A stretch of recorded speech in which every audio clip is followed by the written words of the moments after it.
Hello friends, പുതിയ വീഡിയോക്ക് എല്ലാവർക്കും സ്വാഗതം. റാംഷിത രാത്രി മേലൊക്കെ കഴുകി ഇപ്പം വിഷമിട്ട് പാടില്ല. കൊത്ത ചോറ് വേർത്തരാന്ന് പറഞ്ഞിട്ട് അത് തിന്നാൻ ആദ്യം ഇഷ്ടമായില്ല. അപ്പം ചിക്കൻ ഞാൻ കൊതിയായിട്ട് പാടില്ല. ഞങ്ങൾ ഈ സാധനം വെച്ചാണ് ഉണ്ടാക്കാൻ പോകുന്നത് ചിക്കൻ. ഇത് നിങ്ങൾ ഉണ്ടാക്കിയിട്ടുണ്ടാ?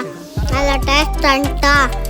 അപ്പം ഇതുണ്ടാക്കാൻ വളരെ ഈസിയാണ്, പെട്ടെന്ന് എടുക്കാം വീട്ടിൽ. ഹെൽത്തി അല്ലേ കുട്ടികൾക്ക്. അത്തേടക്ക് ഉണ്ടാക്കി തരും, എപ്പോഴും ഉണ്ടാക്കി തരൂല ഞങ്ങൾക്ക്. ഞങ്ങൾ വീഡിയോ കാണാൻ എല്ലാവരും സബ്സ്ക്രൈബ് ചെയ്യണം കേട്ടോ. ലൈക്ക് ചെയ്യണം, ഷെയർ ചെയ്യണം, സബ്സ്ക്രൈബ് ചെയ്യണം, സപ്പോർട്ട് ചെയ്യണം. അപ്പം ഞാൻ ഇത് കഴിച്ചിട്ടേ മറക്കാണ്ട് സബ്സ്ക്രൈബും ചെയ്യണം, ബെൽ ബട്ടൺ കൂടി അടിച്ച് പൊട്ടിക്കണം.